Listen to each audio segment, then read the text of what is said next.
Thank you very much for having me. You've heard the introduction, so my name is Jason and I run a digital creative company in London called The Swarm. People say, what's a digital creative company? And I say, it's a company that lets me do whatever I want because I started it. I'm not actually joking when I say that. It's, we work across all sorts of platforms, media types, and technologies. And that's really integral to what we do. Because I always think that you've got to use the right tools to tell the right stories and the right design process attached. So all of our projects are really varied. What I'm going to be talking about tonight is something that we're becoming very interested in, which is called the Internet of Things. Before I had this company, I was working at the BBC until I got the axe, running the mobile department. And so I got involved in a lot of this type of mobile media. And that's really cool. And we still do, you know, apps and games and all sorts of stuff like that.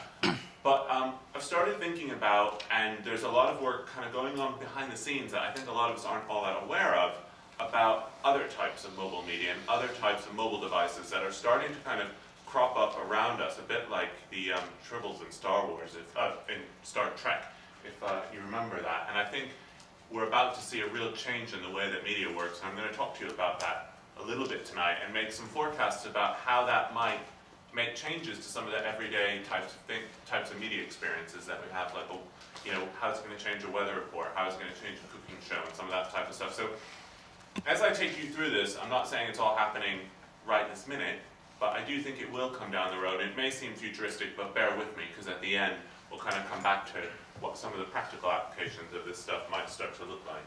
And if I lose you at any point, just stick your hands up and ask questions. I don't mind if you interrupt me, just as long as you're not throwing food. So if I asked you guys if you wanted to go out and play a mobile video game with me, who would want to wear a device that looks like this, like a belt with a sort of giant phone straps to them? Anyone? So then why, when we go out to play outside and play a mobile game, do we expect people to do this? It's completely unnatural, right? It's almost as unnatural as that. So what I'm starting to think about is, what are these other sort of mobile devices around us? And I think, just to sort of put it in context, these are prototype hoodies, but they're called neighbor hoodies.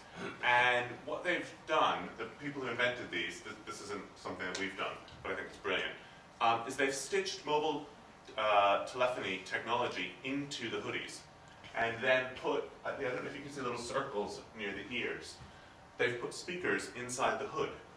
So what happens is, when you put the hoodie on, you go into the game, and it takes you into a game of tag with the other people nearby who are also wearing the hoodies, because it uses the location and the sound equipment to guide you through trying to find people. So it becomes a complete digital game of tag, but you're actually immersed in the game. And the device that you're interacting with is something that's completely natural for going out and playing tag and playing chase, rather than walking around with a 500-pound smartphone in front of you while you're trying to chase people and, you know, fall over and smash it, especially if you're as clumsy as I am. This is an app that we built when we launched a company called TubeTap. And the idea behind it is that in London, excuse me, if you're delayed by more than 15 minutes on the tube and it's their fault, they owe you a refund. The only difficulty is that you have to sit and make a note of what time you were delayed, which line you were on, what stations you were in between, da-da-da-da-da. Then remember to go home, write them a letter, spend money on a stamp to post the request to them, and then maybe you get something back. But what we did is we took all of the data out of TfL's API, which is their big data set about all the journey times, and we created a very simple interface for timing your journeys, and it automatically compares them to how long it should have taken when you basically check in and check out of the stations. And then if you've been delayed unnecessarily, it lets you know, and it just shoots off an email request right away, and a check comes in the post a few days later, a few weeks later, depending on how backlogged they are. So it seems like a really good idea, hopefully. But I think this is still, again, the wrong place, because I think that software should be on the Oyster card system. It's very unnatural. It's a very unnatural interaction. when you're rushing for a train to have your ticket in one hand, put that through the thing, and then, oh, I have to do this too. Why isn't it just integrated? And we know for a fact that the Oyster card system could run that software, but they won't take it from us. We offered to give it to them for free, and they won't. They've got £34 million slush fund of refunds that they don't give people every year. So that has something to do with it. So all of this technology that I'm talking about, Internet of Things is one of the words for it, but I think a word that, Internet of Things doesn't actually mean very much, because everything is a thing. So another word that the analysts have been using that I think is quite useful, although I don't think it will catch on, but it's useful in terms of understanding a subphone, which means a wireless device that has mobile telephony technology in it, but that isn't primarily used for phone calls or text messages. It's not a phone that's on a submarine. Who's got one? Submarine. No, a subphone. Anyone? Yeah? Okay. I think the numbers will go up when I show you a few in a minute. And if, just to show you that this is real and that I'm not just imagining it, in 2010, the wireless networks in the States ended up reaching a point where there were more things connecting to them, and the things were subscribing at a faster rate than people. And to give you some newer numbers, these numbers are a little bit older from 2011, but it still makes the point that we're reaching a point where there's more of these connected devices around than we think, and certainly more than people. So we're now at a point where there's about 2 point something per person globally, which means that in the in the West and in Europe, it's higher than that. And depending on whose numbers you look at, it's different. And a lot of these are silent objects that you don't even realize you're interacting with. They're things that are counting when you come in the door of a big public building like this and making records of that and putting that information into some sort of internet system for someone. It's devices that are telling cities where the buses are. It's devices that are checking that the water pressure is constantly okay in the public plumbing systems. So a lot of these connected devices are very, very simple and are just giving out very little basic traces of data, which might seem useless at first, just saying, the bus is here, the bus is here, the bus is here. But when you look at that across a whole city and you look at the speed of those points, it actually starts to become really, really interesting, and you can start to do stuff with it. So the fact that one train is delayed isn't that interesting, but when we were able to take all of that data about all of the train delays and start giving the public access to it, then it starts to turn into a sort of interesting system, an interesting application. This is one visualization. I'm sorry that the resolution's not that great, but hopefully, this is Japan. And after the earthquake and nuclear disaster that they had, I think that was 2 years ago now, people were given Geiger counters to see if the radiation levels in their homes were safe. And what they did from there was they were wirelessly connecting onto the wireless networks of those people's homes. So suddenly you could visualize where there were unsafe levels of radiation all over, because those Geiger counters were silently saying, what the radiation readings were at all times. And so if you imagine, if you could cross this data set with the navigation system in your car, you'd actually be able to create a safety application that wouldn't take you to any place where there was unsafe data. So, I'm just trying to show you how this wireless technology, when it starts to become embedded in more and more of the things around us, that is the things that are the Internet of Things, it can start to create some really interesting experiences. Like I said, who thinks they've got some of these? I have one over here, two. Okay, I'm going to show you some that might not seem as surprising as you think. Who's got one of those?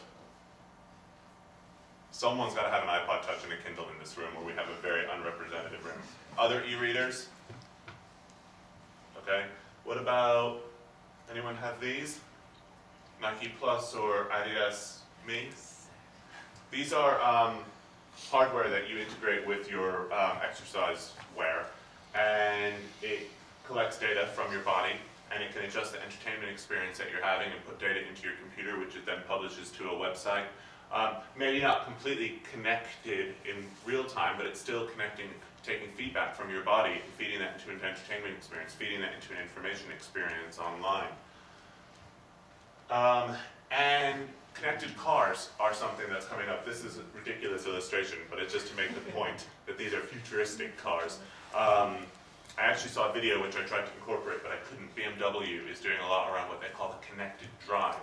And that's all about, particularly for city drivers who can't, you can make the cars go faster and faster, but you can't drive them any better. So they're trying to say, what can we do to enhance the drive? Well, we can connect it so you can constantly and safely get different parts of data and entertainment mediated through your driving experience. And they're showing all sorts of stuff where data gets projected onto the windshield and you can interact with it. There's stuff going on in consoles in the car. I don't know how you're going to drive without being distracted, but that's not my thing to deal with. But also, really, really interesting is the CEO of Audi Renault gave the, sorry, I might get this backwards now. Two big car CEOs. One of them gave the keynote speech at the Le Web conference last year, which is the big French technology conference and one of the most influential conferences, talking all about connected cars and how the car is going to be the next frontier for connected entertainment, connected content. And the other one was that the chairman of one of the other big car manufacturers was saying that he believes that that is their main strategic priority in the next frontier for really improving the driving experience, is about connecting it to the internet, connecting it to data, connecting it to content. There's loads of people playing in this space, and this is a project that I've been involved with for the last couple of years. It's called Sunday Drive. It's actually based in America, associated with my accent, and what it does is it helps recreational drivers find scenic ways of driving places, so they can report a scenic route into the app and then get that back. Now, the long-term goal for this, though, is not to have people driving and doing this. Like I said, that's really unnatural. So what we're trying to do is work with the telematic systems to get this built into people's cars, so that if they're out for a leisure drive, if they're out for a weekend drive where there's traffic and they go, so just get me off the motorway, I'll take the long way if it's scenic, we can help them do that. This is, I'm going to show you a short video, which is just to, again, give you an idea of where some of this data comes from, where some of the stories that you can play with are, and what some of the services that are starting to emerge are. It is an IBM promotional video. They have a bigger budget for making cool videos than I do, so I hope you don't mind. I'm not doing an advert for them, and we won't watch the whole thing. Oh, that's.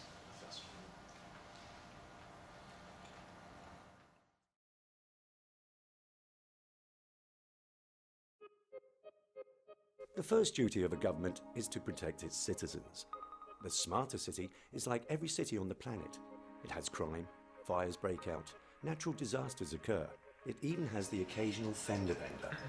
And, like every other city on the planet, the resources to address these incidents are limited. The problem was everywhere because the data was everywhere.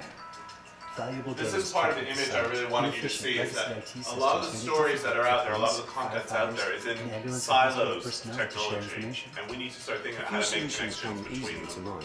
Why not just put more officers on more shifts, or buy a bunch of new ambulances and fire trucks? Again, like every city on the planet, a smarter city can't spend its way to a safer city. What can it do?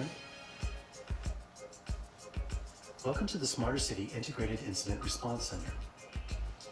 Like the multi-agency command hubs in New York City, Chicago, and Madrid, the Response Center helps the Smarter City's first responders coordinate their efforts and keep the city safer. The 911 call comes in. The system can simultaneously alert police, the ambulance service. Okay. Is anyone else scared about that, like, master control system that's coming out of this? There's a huge level of privacy concerns and issues as we move into this space that need to be addressed, and I'm no expert in that, but it is one point that I always make, is that, like, as exciting as all of this stuff sounds, we really need to think about how can we use this data responsibly, and how can we get people creating responsible interactions. Like your point about the cars, how much trust can you put in the software that it won't crash into something, and that the two cars will communicate? How, at what point does the responsibility, and also when you're constantly giving away your location and potentially what you're doing, it becomes really questionable as well. And there's a big product that's about to come to market, which I'll talk about in a few minutes as well, that's worth thinking twice about. So just to kind of sum up the part that I've been talking about so far, every incident that's going on whenever you interact with one of these devices, with a digital device, is creating some sort of data. And that data can be collected and analyzed and compared over time. And when you start to analyze what's there, that's when you start to get stuff of value out of it. That's when you start to get patterns and insights emerging from the data that you can do stuff with, that you can create a mobile app from, that you can create a car app from, that you can make a news report out of. You know, I mean, this is content, and it's living and breathing, you know, right now, current stuff. So there's loads of potential in there if we learn how to get our hands on it and do stuff with it. I'm hoping you guys recognize these things from Dr. Seuss. So they're representing the things on the Internet of Things that I was talking about. This is representing us, and this is representing the whole world. And kind of the way the Internet is going right now is that we've got everyone interacting with each other. All the people are on Facebook and email and instant messenger and blogs and everything else. And then we've got the buses and the police information, you know, all that stuff in the connected city talking to each other. We're going to have cars talking to each other. But there's not much conversation going on between the two. And so I think that's where the next, you know, big shift in how all of this stuff works is going to come, is when we start connecting the people and the things in this kind of global conversation that's going on. And you know, the types of things that will be at the center of that, I think, are when we start to have all of the different objects around us connected. So when our shoes start to be able to get navigation data as we walk around the city, or when our car can change our entertainment experience based on how much traffic we're in, and how, you know, these systems all start to link up and, you know, completely change how we interact and intermediate the world around us. I'm going to give you some views into the slightly deeper future. I've been showing this for a couple of years. I don't know if you can see, but this guy's got his glasses on and he's got data being projected onto them, which is then changing what he sees in his field of vision. I've been showing this for about 5 years. This is from a company called Microvision that have been working very hard on this. Has anyone heard of another product that's like this? Google Glass. Google Glass. Can anyone see what's different about this and Google Glass? That one covers more of the eye. The Google Glass is just a little bit in the corner, whereas that's full vision. What else? You're very, very close to what I'm trying to get. Google Glass has a little camera on it. Everything that you look at is going to potentially be recorded and fed into the Googleplex along with your location. Those don't. That's why I'm saying we need to think about what we are surrendering in terms of privacy and how we, you know, make these experiences responsible in terms of privacy and, you know, and just simply what's happening with the data that we're getting. You know, if we're all walking around with cameras on our faces, Google's getting Street View updated an awful lot more frequently, which means they're going to make more money and have a better product. And what do you get out of it?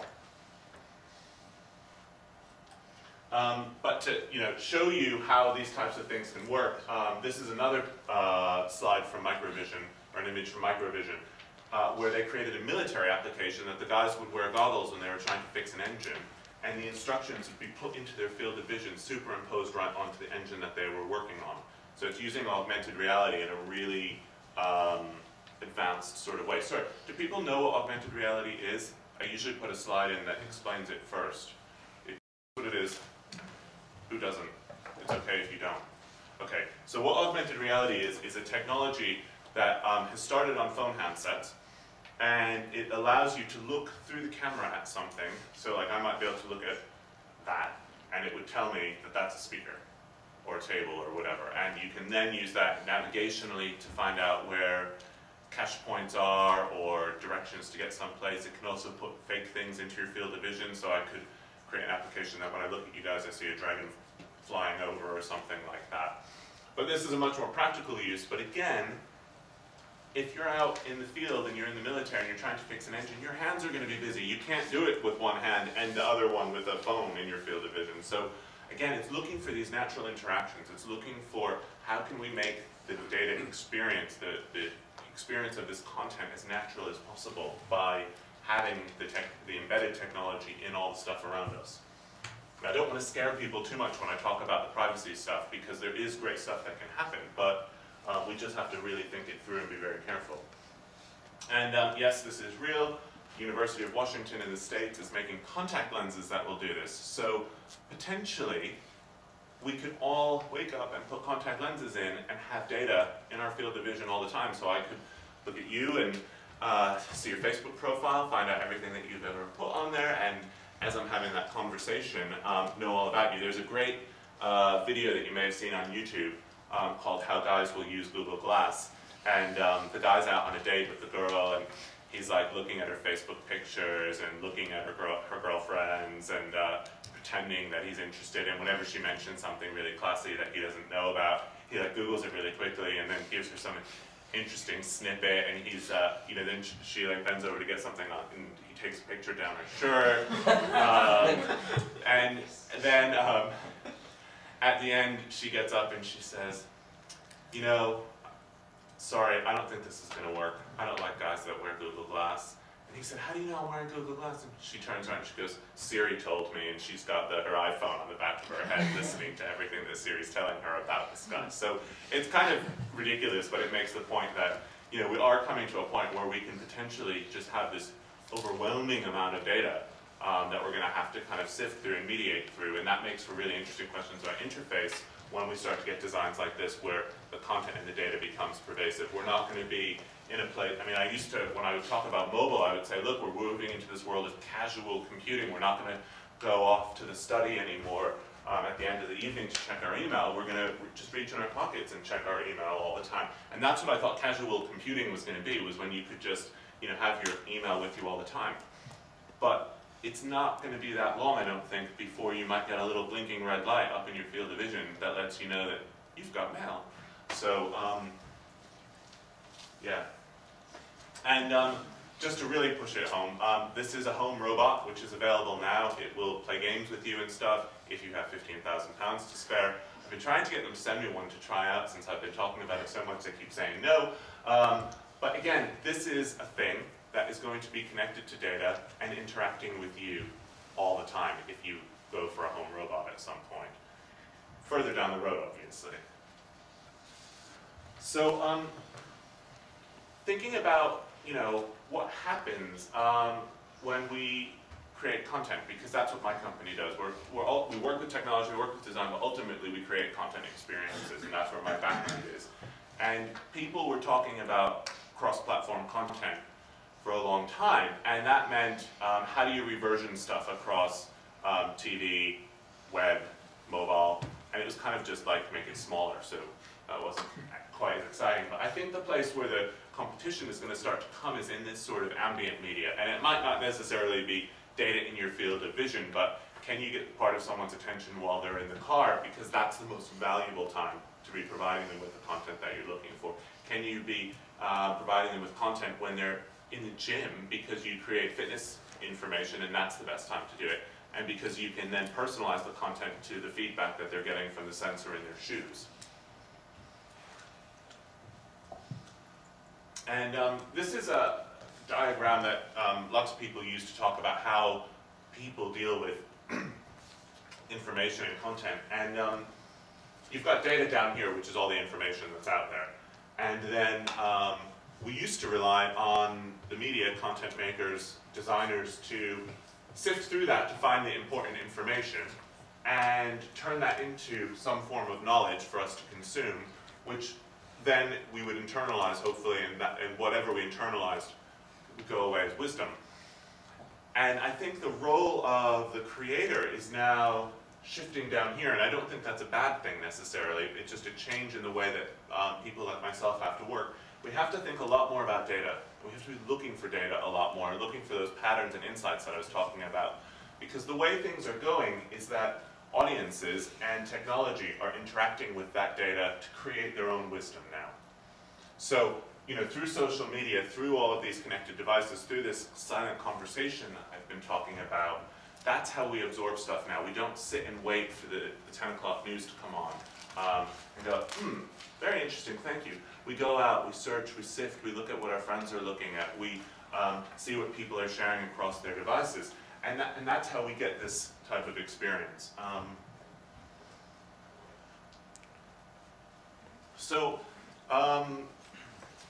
The way that we try to think about these things is by thinking about what I call story systems that create value for the users. We try to think about, or what we need to think about, is how can we create content and context that creates meaning regardless of what device it's on. So, you know, when we start to have 6, 7 of these connected things per person, you're never going to be able to guess that this guy is going to consume the video that I made in this way. He might, you know, not see it on TV. He might see it on Google Glass in his field of vision while he's driving a car and listening to music that's controlled by his shoes. We just don't know. So we have to start thinking about it in a very different way. The media, going back to what you were saying at the beginning about the BBC, who I do still love, but you know, it's very patriarchal model of like, I will tell you what's important and how to consume it, and that's changing, and that's, to me, very, very exciting and part of this connected world that's coming. To give you some examples of how this can manifest in ways that are simpler and more near-term than you think, and show you, I want to show you some examples and some tools and sources that are out there. This is probably my favorite one, Terrible for Fashion, and my business partner, who's extremely fashionable, cringes when I show this. But it, does anyone remember the store C&A that used to be in the UK? There's a lot of young people here, so you might not remember. It was like an H&M type of store. They're now the biggest retailer in South America. They've left Europe, gone to South America. But what they've done, which I think is really cool, is they've created these connected hangers that are connecting to the Wi-Fi department, the Wi-Fi in the stores, in the department store. And if you could read Portuguese, you would already know what this says. It's number of likes. And this number that's on each piece of clothing shows how many people have liked it on the website. So they're taking that social data right out there, distributing it over Wi-Fi directly onto their collection of clothes. Now, I don't personally want to know that everybody else had this, but it's an interesting piece of information. And it's just showing how you can have these very, very light touch interactions. You know, we don't have to go and, like, you know, scan that leather jacket. Who wants to scan a leather jacket, right? But if you just see, there's a piece of information that tells me more about this, that relates it to the social situation that's going on, that's quite interesting. And that, you know, just to show here, again, you know, there's data, and then it gets sort of aggregated and processed through the software and the people using Facebook, and then whether or not you think it's wisdom, but it comes out the other end. But it's the software and the people that are creating it, and the data is the actual content source. If you're interested in this, and I know there's some computing people in the room, I'd suggest you have a look at this website, COSM. This is a messed up version of their homepage, because this is their old homepage with their new logo on it, which they probably wouldn't like me doing. But their new homepage doesn't show all of these different data points. And what this is a repository for anyone who has connected devices to contribute data to. And you can see down here, it's a little bit geeky right now because who has connected devices? Geeky people generally. But you can see they're collecting data on radiation, temperature, electricity, air quality, humidity, light, weather, carbon dioxide, Japan, water. This was around the time of the Japanese radiation disaster that I took this screenshot. So, but there's all sorts of stuff out there. There's museums publishing how many people are coming through the door. There's all sorts of stuff. There's, you know, moods that people are transmitting periodically. You know, you can pick all of this stuff up, and it's mostly free because people want to share it. They want to be part of that world. I talk to museums a lot. Sorry, I didn't check the time. I talk to museums a lot, and one of the things that I'm saying is, like, you know, if you are doing an exhibition on air quality, of course you're going to show the historic data. Why wouldn't you pick up the live data and show that to the visitors as well? And then why wouldn't you show them how to make one of these things, or sell them one in your gift shop, where they can then contribute the data back in and become part of the experiment, bring the museum experience to life using this type of data. This is another platform developed in the UK as well, which is really cool, called Tales of Things, and this is a platform that lets people connect memories to objects, real-world objects. And the thing that's worth saying about this that's really interesting is it's almost technology-free, because the only technology that gets attached to the object is a QR code that you print out on your printer. So you're not actually like embedding mobile engineering technology into the devices, but what you're doing is you're making them addressable on the internet via the QR code, because the QR code turns into a URL, which then means that the thing is addressable by the internet and by people on the internet. And so to show you, because you're probably like, why would you want to attach memories to things? I'm going to show you another video.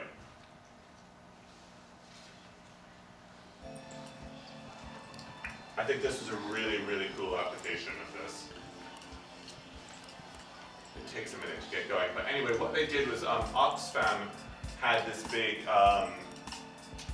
charity store kind of sale in Selfridges, so you can imagine the type of charity shop clothes that Selfridges has. But the clothes then had these QR codes attached to them, and they were going through the Tales of Things platform. So each piece of clothing was a piece of clothing, but it also had memories attached to it. And when you got the clothes, you could then scan the thing and find out what memories were attached to your piece of clothing. And we'll see an example in here. Sorry, PowerPoint won't let me forward it, so I have to listen to some music for a minute.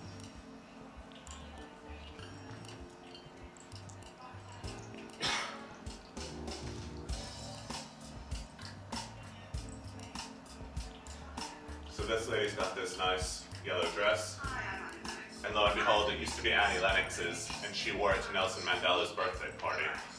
So, and that will stick with that garment as long as the tag stays with it.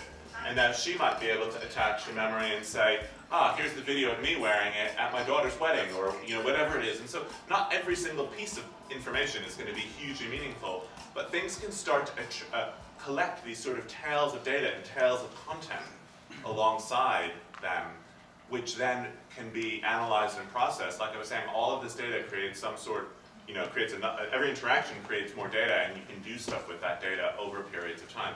I think this is going to be a really slow game before we see all of this value unlocked, because things need to start collecting the data before we can start doing it. And again, like when I talk to the museum world, that's what I'm saying to them. You have the most interesting things in the world. Why aren't they in the Internet of Things? Because the Internet of Things right now is lots of boring stuff like motion sensors. So again, I promised to, towards the end of this, bring it home a little bit and try and show you how it might change some of the world around us, change some of the kind of content that we're used to dealing with all the time, rather than whiz-bang applications in cars. So, first one, weather report. Does anyone recognize Hurricane Sandy? There's a little bit of an understatement that I use these graphics, but we're at home. Oh, and sorry, that's the other thing I wanted to say. It's just, I've sort of put it into this framework of connected environment, connected home, connected devices, and connected body, or what's being called WBAN instead of WLAN, so it's wireless body area network, or cyborgism, which is kind of the idea of that has been around in science fiction for a long time, where man and machine merge, and potentially, depending on how you look at it, the idea that we could have contact lenses that are continuously computing for us, maybe that's where cyborgism begins. So I've kind of tried to categorize these a little bit there. So, connected environment. I think that could change how we consume weather reports. Right now, if you wanted to find out if Hurricane Sandy was going to come and total the place that you grew up, you would have to go to the news and sit down and watch whatever. But what could happen when there's a storm coming, if you do a little bit of hacking, and this is possible right now, is you could take the weather conditions for a specific location and put a small Wi-Fi chip and audio, a bleeper. Why can't I think of the word? Anyway, a little sound device into an umbrella, And that umbrella by your door could beep at you whenever it's going to be rainy in the location where you live. And just as a reminder, 6 hours from now it's going to be pouring raining here. Beep, beep, beep, beep. So the content actually starts to come to you rather than you having to go down and sit and wait for the weather to come on or looking online. And you're too busy in the morning to go and do that at the computer if you're anything like me. So yeah, that's that point. Another one, who remembers this movie? Who was scared? Who was really scared? Who was really, really, really scared? Sorry, which one is it? There was quite a few of them. Reality. This was from the poster of, it kind of doesn't matter, but it's from the poster of the Blair Witch Project. And what we're doing is we're getting into a world where facial recognition starts to become possible, and brain reading starts to become possible. There's a couple of game systems out there that actually read your mind waves, and there's no joystick anymore. You just think what you want to happen on the screen, and it starts happening. There's question? Actually, I think last year there was a technology science conference in Birmingham. Mm-hmm. They actually had a little short movies where you watch a movie, put the finger in your head, watch a movie, and the snake comes. If you're too scared, some of the flowers start to bloom and stuff. Yeah, well, that's kind of exactly the idea here, is that, if it starts getting biofeedback from you that you're sweating a lot, and that you're thinking that you're scared to death, it could actually tone down the scariness. It can change the narrative of the film. Or if you're sitting there cool as a cucumber, tapping your feet and kind of relaxed, it could start making it scarier. And there's a system called Mind Play. I don't know if that's the one that you saw that does that. And there's another one called Emotive, E-M-O-T-I-V. Actually, they're both spelled weird. Mind Play with a Y instead of an I, and Emotive has no E at the end. And there's more and more of this stuff starting to come down the road. I mean, I've tried these systems, and they, it's a little bit weird. They do work. One of them has to do a brain scan quickly, where they kind of calibrate it to your own systems. And the woman who invented it looked at my brain scan and said, "That's very, very strange. They never look like that." So that might tell you something. Next one is thinking about what if you could have a documentary that could sense how long you wanted to watch it for, and what topics you were interested in and wanted to find out about in depth. So this is using the same type of technology. Am I just in the mood for a quick dose of Planet Earth? Or do I want the full extended DVD thing? And then when it gets to my favorite fish, how to do a sort of deep dive, no pun intended, until I get completely bored of looking at my favorite fish, and then it comes back into the main narrative and picks up again. Using this type of stuff, that can happen. Hard on the TV people, though. Facial recognition is another one that's coming out, that's out there, where you can start to gauge people's reaction based on what their face looks like, and based on what expressions they're making.